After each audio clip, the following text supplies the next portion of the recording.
Praise Lord. खुदावंद यीशु मसीह के मुबारक नाम में हम आपका खैर मकदम करते हैं। इस असेंबली ऑफ बिलीवर्स चर्च के प्रोग्राम ग्रेस ऑफ गॉड में आप सबका स्वागत है आज के इस दिन में, ताकि आप जुड़े और खुदावंद की आशीष को ग्रहण कर सके। तो आइए देखें इस प्रोग्राम को जो है ग्रेस ऑफ गॉड। जय मसीह की। प्रभु यीशु मसीह के मधुर मुबारक और जलाली नाम में आपका स्वागत करते हैं। धन्यवाद करते हैं अपने आसमान के खुदा का कि उसने एक बार फिर ये मौका दिया कि आज की सुबह में हम एक साथ मिलकर प्रभु की आराधना कर सके। ग्रेस ऑफ गॉड प्रोग्राम में आपका स्वागत है। इस प्रोग्राम में आपका स्वागत है। हम धन्यवाद करते हैं कि परमेश्वर ने हमें एक नई आशा दी है जिसके द्वारा हम प्रभु की इबादत कर सके, प्रभु की स्तुति कर सके, उसकी प्रशंसा कर सके। हम धन्यवाद करते हैं अपने आसमान के खुदा का, स्वागत करते हैं आपका कि आप हमारे साथ बने हुए हैं और निरंतर आप प्रभु की आराधना में, निरंतर प्रभु के वचन को आप सुनते हैं। और हम अपने आप में इस बात को खुशनसीब समझते हैं कि परमेश्वर ने हमें अपनी खिदमत के लिए चुना कि हम आज प्रभु के वचन से आपसे बातचीत कर सके। हम परमेश्वर के नाम का शुक्र अदा करते हैं क्योंकि वो जलाली है, वो सामर्थी है, वो अद्वैत है और उस जैसा ईश्वर कोई है ही नहीं जो अपने लोगों से इस कदर प्यार करता हो कि जब हम पुकारे तो हमारे पास आ जाए। हम धन्यवाद करते हैं अपने खुदा का कि उसने अपने बेटे को भेजकर मुझे और आपको अपने करीब आने का मौका दिया है।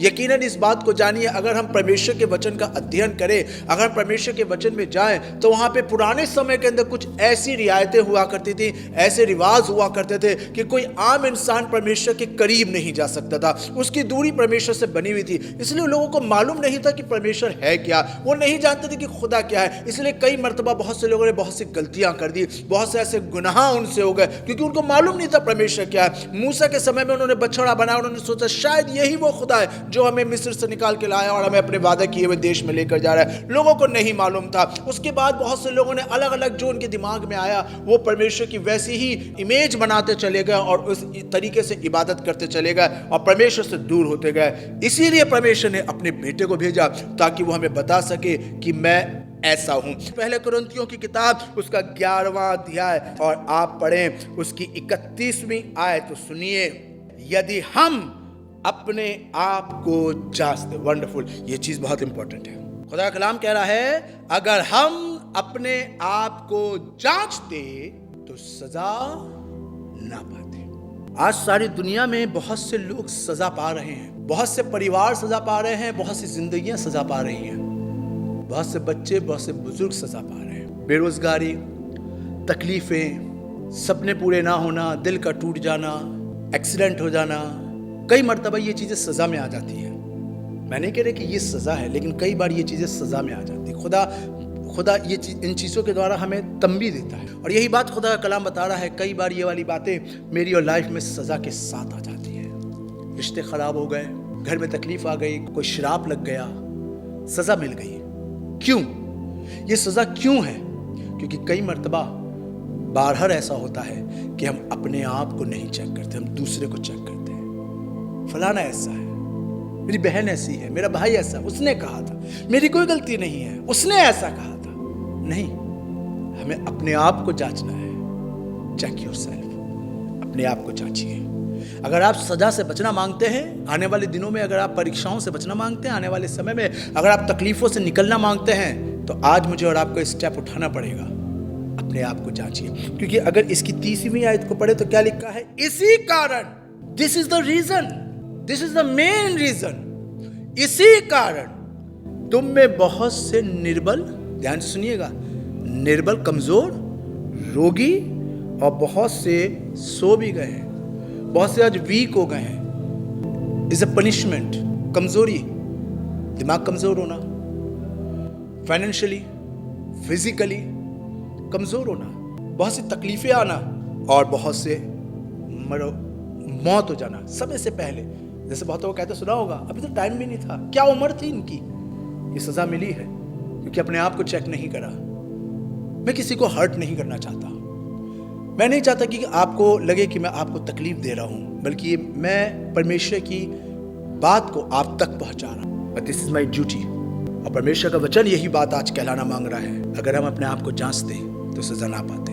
अगर आज सजा मिल रही है, अगर आज तकलीफें आ रही हैं, हम कमजोर हो रहे हैं, दुनियावी हिसाब से आत्मिक मयार में कमजोर हो रहे हैं, तो इसका मतलब यह है कि कहीं ना कहीं मैंने और आपने अपने आप को चेक नहीं करा। जब कोई हमें हमारी गलती बताता है तो हम मानते नहीं है, हम आर्गुमेंट्स करते हैं, हम बहस करते हैं, हम जिद करते हैं, जिरह करते हैं, हम सारा दिन सारी रात मियाँ बीवी एक दूसरे से बहस कर रहे हैं, एक दूसरे को अपनी गलतियां, एक दूसरे को उनकी गलतियां बता रहे हैं, अपनी गलती नहीं समझ रहे कि अगर बीवी चुप हो जाती, ज्यादा जवाब नहीं देती तो रिश्ता उसका बच जाता। अगर आदमी बीवी पे हाथ ना उठाता, वो कहता मैं ठीक कर रहा हूं, मैंने हाथ उठाया, ठीक है, मेरी बीवी है, मैं पलट के जवाब दे रहा हूं, मैंने उसके घर वालों को बोल दिया मैं बिल्कुल सही कर रहा हूं, बीवी भी कम नहीं होती, वो भी पलट के जवाब दे रही है, वो एकदम तू तड़ाक, हम महिला हैं, हम छोटी तो ना, आज का बराबर का हक है, हम कंधे से कंधा मिला के, और ये फलाना ढिमकाना, और इन बातों को गलत तरीके से, गलत नहीं है, महिला को आदर सम्मान देना गलत बात नहीं है, उनकी रिस्पेक्ट करना गलत बात नहीं है, उनका कंधे से कंधा पुरुष के साथ चलना गलत बात नहीं है, लेकिन इन चीजों को गलत तरीके से इस्तेमाल करना ये गलत बात है। इससे कई बार रिश्ते खराब हो जाते हैं। रिस्पेक्ट, एक दूसरे का आदर करिए। अगर पति अगर अपनी जबान बंद कर लेता, जवाब ना देता, गुस्से पे कंट्रोल कर लेता, महिला भी अगर पलट के जवाब ना देती, उसके मम्मी पापा को जवाब ना देती और उस वक्त वो अपनी जबान बंद कर लेती, तो शायद ये अक्लमंदी होती है।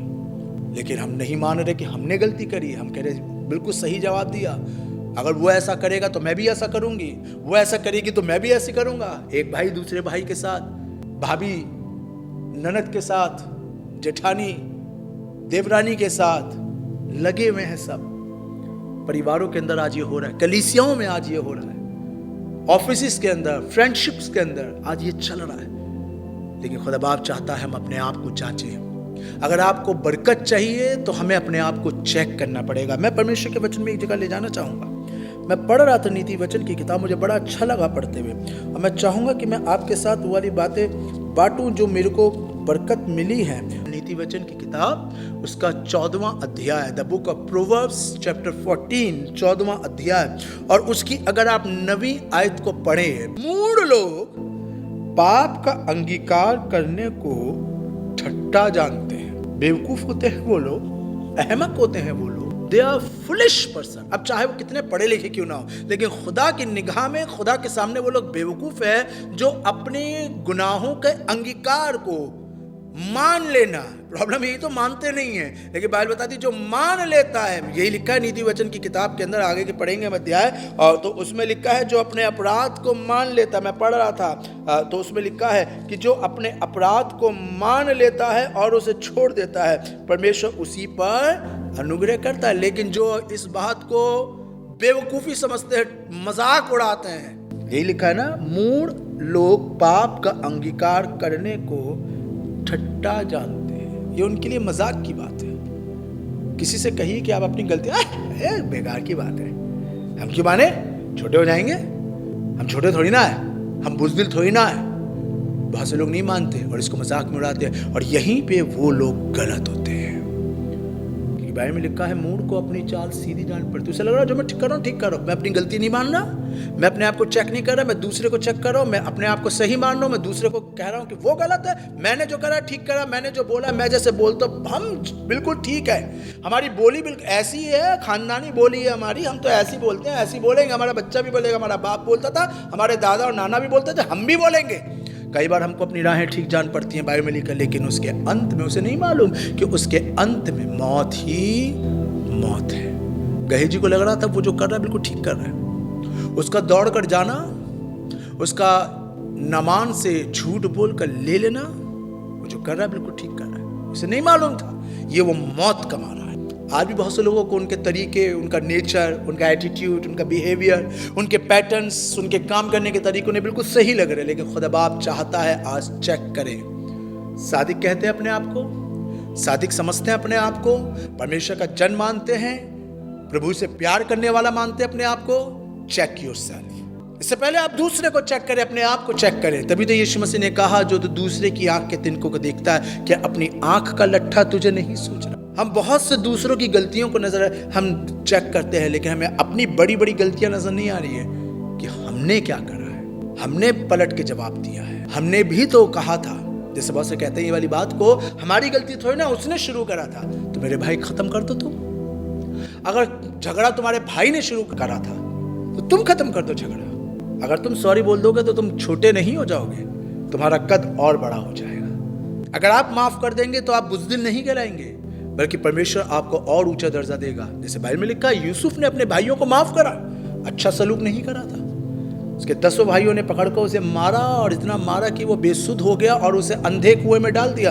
अंधा कुआं कभी देखिएगा, उसमें झाड़ झंकार, कांटे, बिच्छू, ईंटें पड़े होते हैं और उसमें उसे फेंक दिया। तो सोचिए कितनी चोटें लगी होंगी, कितने घाव हो गए होंगे उसके। और सारी रात वो वहां पड़ा रहा। सुबह उनके भाइयों ने उसको निकाला और बाइबल में लिखा इश्माएलियों के हाथ बेच दिया। इश्माएली कंधे पे उठा के तो लेके नहीं गए थे, वो उसी जख्मों के अंदर, सोचिएगा उन्हीं जख्मों के अंदर वो कई मील पैदल चला, गुलामों को मारते हुए रगड़ते हुए ले जाते थे। तो सोचिए उसके दिल में अगर कोई आज का व्यक्ति होता तो ठान लेता कि बदला लेंगे और जब मौका मिलेगा तो छोड़ेंगे नहीं। और यूसुफ को मौका मिला भी, जब वो प्रधानमंत्री बन गया था। पूरे देश के अंदर अकाल था लेकिन मिस्र में अकाल नहीं था। याकूब ने अपने बेटों को भेजा कि जाओ जाके मिस्र से खाना लेकर आओ। जब वो यूसुफ के सामने खड़े तो उन्होंने नहीं पहचाना कि ये यूसुफ है। यूसुफ पहचान गया ये मेरे भाई है। उसने अपने भाइयों को माफ कर दिया, जितना चाहिए था उससे दुगना दिया। तभी खुदा बाप ने यूसुफ को घराने को बढ़ाया, जो हालांकि 10वें नंबर पर था।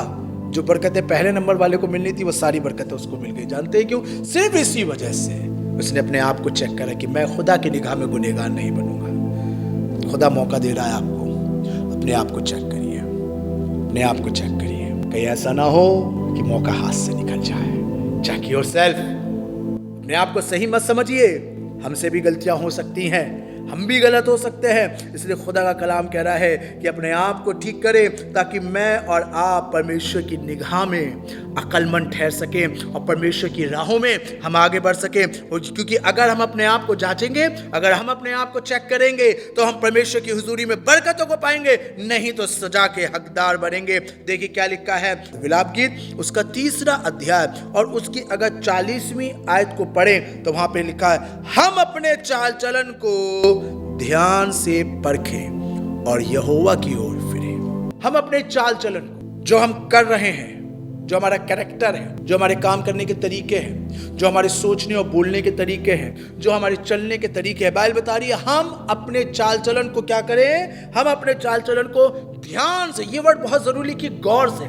वाई, क्यों बाइबल बता रही है ध्यान से? लिख सकती थी बाइबल, परमेश्वर का आत्मा लिखवा सकता था हम अपने चाल चलन को परखें, लेकिन लिखा है ध्यान से, वेरी माइन्यूटली, कहीं कोई मिस्टेक ना हो जाए। जैसे जब एग्जामर जो होता है, एग्जाम चेक करने वाले जो होते हैं, जब एग्जाम चेक करते हैं बड़े ध्यान से एक एक आंसर को, एक एक पेपर को बड़े ध्यान से कई बार चेक करते हैं। जब अकाउंटेंट बैठा होता है तो वो जब टोटल कर लेता, ग्रैंड टोटल कर लेता, फिर एक बार दोबारा वो, फिर एक बार, और कहीं प्रॉब्लम ना आ जाए। आज बहुत से लोगों की लाइफ में प्रॉब्लम इसलिए क्योंकि वो अपने आप को ध्यान से नहीं देख रहे, वो अपने काम करने के तरीके को, वो अपनी चीजों को ठीक नहीं करे। उर्दू में लिखा है कि हमें अपनी राहों को ढूंढना है और बहुत ध्यान से अपनी राहों को जांचना है। जो भी हम कर रहे हैं, जैसे भी हम चल रहे हैं, आप जिस तरीके से परमेश्वर में चल रहे हैं, आप जैसे जिस तरीके से दुनियावी हिसाब से चल रहे हैं, आपको लग रहा होगा कि आप ठीक है, लेकिन क्या आसमान के खुदा को लग रहा है कि ठीक है?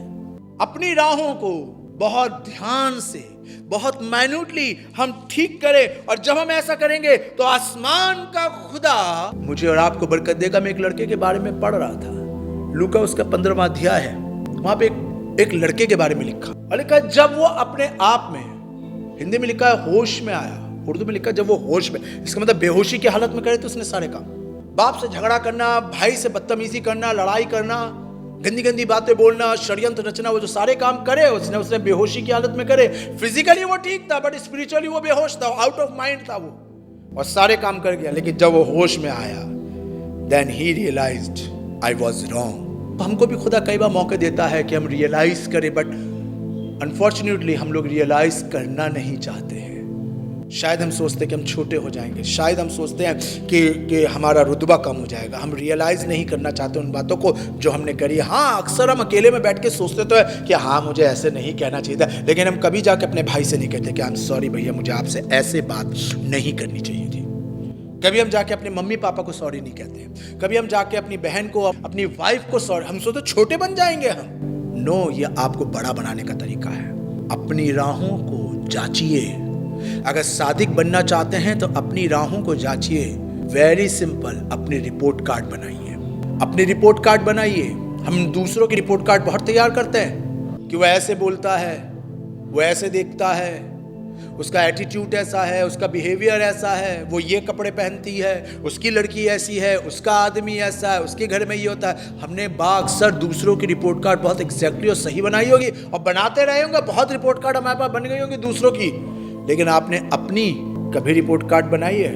अक्लमंद इंसान वही है जो अपनी रिपोर्ट कार्ड बनाता है, जो दूसरों की नहीं बनाता, जो अपने आप को चेक करता है कि मैं कितना सही हूं, कितना गलत हूं, बड़ी ईमानदारी के साथ। तभी तो परमेश्वर के वचन में मूसा ये बहुत साफ 90 ज़बूर में कहता है कि आए खुदा तू मुझे दिन गिनने की समझ दे कि मैं बुद्धिमान। ये वाली चीजें हमें बुद्धिमान बनाते हैं कि हमने दिन भर में क्या करा है। बनाइए अपनी रिपोर्ट कार्ड, डेली बनाइए। ये लड़का जब अपनी रिपोर्ट कार्ड बना रहा था तो इसको अपने आप पे शर्म आई कि मैंने अपने बाप से कैसे बात करी, मैंने अपने भाई से कैसे बात करी, मैंने कितनी बदतमीजी करी, मैंने कितना झगड़ा करा, मैंने कितना फसाद करा, मुझे ये वाली हरकतें नहीं करनी चाहिए थी। वो कितना उसको रियलाइज हुआ इस वाली बात के ऊपर। यूं ही उसके बाप ने अंगूठी उतार के उसे नहीं पहना दी, यूं ही उसके बाप ने उसे गले नहीं लगा लिया। हम भी कहते हैं कि गले लगाओ, हम जाकर खड़े हो जाते हैं सीरा तान के, गले लगाओ हम तुम्हारे बेटे हैं। अंगूठी तो हाँ ये अधिकार है हमारे पास कि हम अधिकार से अपने बाप से कुछ भी मांग सकते हैं, लेकिन बाप देगा तभी जब वो हमारे अंदर देखेगा कि हमें अपनी गलतियों पे पछतावा है। जब ये लड़का आ रहा था, इसकी चाल बता रही थी, इसका बिहेवियर बता रहा था, इसकी बॉडी लैंग्वेज बता रही थी, जब इसके बाप ने दूर से देखा तो बाइबल में लिखा गले लगा लिया। और जब उसने कहा कि आए बाप मैंने तेरी निगाह में और खुदा के, अभी तक इस बात को रियलाइज नहीं कर रहा था कि मैंने खुदा की निगाह में गुनाह करा, लेकिन उस दिन इसे रियलाइज हुआ, होली स्पिरिट इससे बात कर रही है, परमेश्वर का वचन इससे बात कर रहा है कि तूने सिर्फ अपने बाप नहीं बल्कि खुदा की निगाह में गुनाह करा।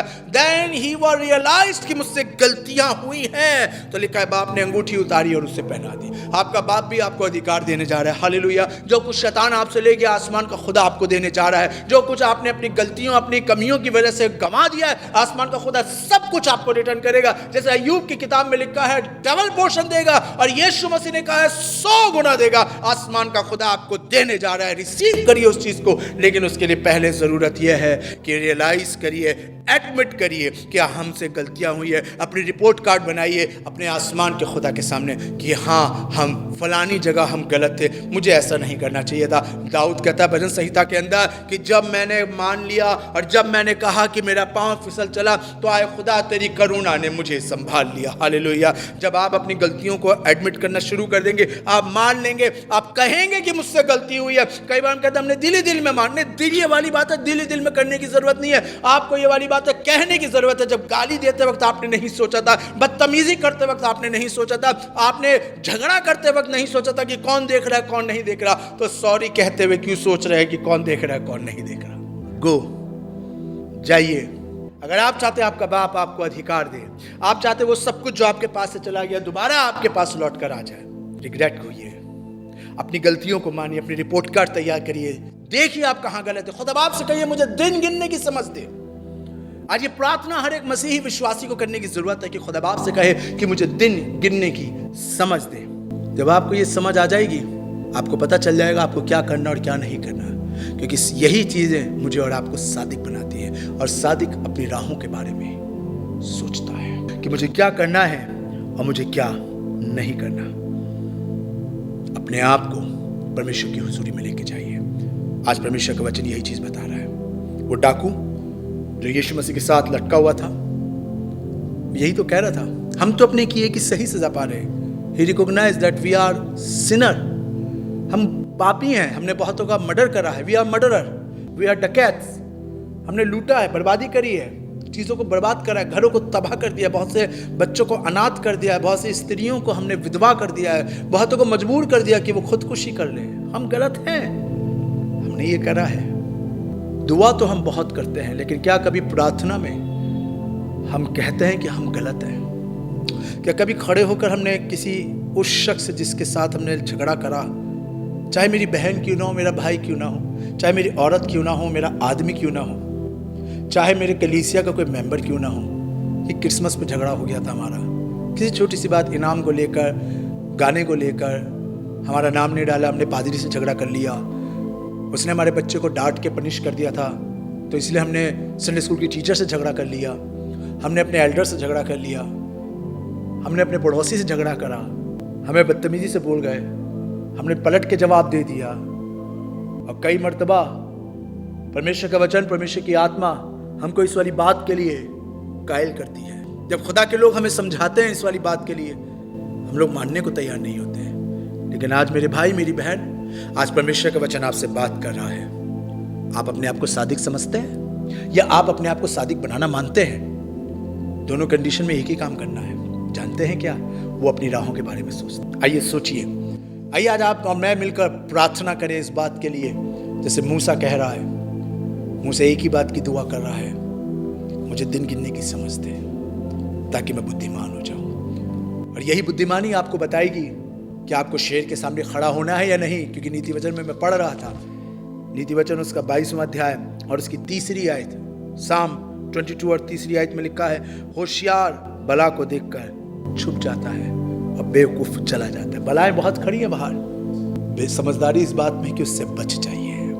अगर आप उन बलाओं से बचना मांगते हैं, आपको समझदार होना पड़ेगा, और समझदारी के लिए आपको अपने आप को चेक करना पड़ेगा। आइए आंखें बंद करें, दुआ करें। मैं आपके लिए प्रार्थना कर रहा हूं, अपनी आंखें बंद करें। प्रभु यीशु मसीह, मैं तेरी हुजूरी में आता हूं और तुझसे प्रार्थना करना चाहता हूं या उन लोगों के लिए जो तेरे वचन को सुने हैं, देखे हैं। खुदा बाप अपना हाथ बढ़ा और इन तमाम लोगों को छू ले, ताकि प्रभु यीशु मसीह आज तेरे वचन के मुआफिक ये अपनी जिंदगी को बदलने वाले हो सके। हम चाहते हैं तेरी सामर्थ आज इनके अंदर से बहे। प्रभु यीशु मसीह, आज तेरा जलाल जाहिर हो और इनको ये कुव्वत दे कि अपने दिन गिन सके। परमेश्वर, हमारे लिए बहुत जरूरी है कि हम अपने दिन गिन सके खुदा बाप, ताकि हम समझदार हो जाए, हम अपनी गलतियों को समझ सके। हम सादिक बनना चाहते हैं और हम चाहते हैं परमेश्वर हमें सामर्थ्य दे कि हम अपनी राहों के बारे में सोचें। हम दूसरों के बारे में इंटरेस्टेड ना हो, दूसरों के बारे में ना सोचें, बल्कि परमेश्वर हम अपने आप को जांचें कि हम कहाँ सही कहाँ गलत है। हिम्मत दे कि अपनी गलतियों को एक्सेप्ट कर सके और खुदा बाप तेरी हुजूरी में एक ऊंचा मुकाम हासिल कर सके। यीशु मसीह के नाम से मांगते हैं, आमीन। God bless you. खुदा आपको बहुत आशीष दे। आपसे फिर मुलाकात करेंगे। जय मसीह की। उम्मीद है कि आज आपने जरूर बरकत को हासिल किया होगा और खुदावंद ने आपको आशीष दी होगी। हम चाहेंगे कि आप हमसे संपर्क करें। अगर आप किसी भी तरीके की सहायता करना चाहते हैं, दुआएं हैं आपके पास, प्रार्थनाएं हैं, तो ज़रूर आप हमसे संपर्क करें। हमारा पता और हमारे नंबर्स आपके पास पहुंच चुके हैं। आप इनके द्वारा हमसे कांटेक्ट कर सकते हैं ताकि हम दुआओं में और आपके साथ मिलकर खुदावंद की महिमा में आगे बढ़ सके। Praise the Lord. खुदा आप सबको बहुत आशीष दे।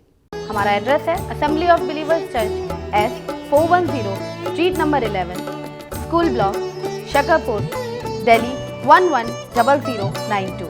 और अगर आप हमसे फ़ोन पे कांटेक्ट करना चाहते हैं तो हमारे नंबर हैं 8527158740 और दूसरा नंबर है 9891358387।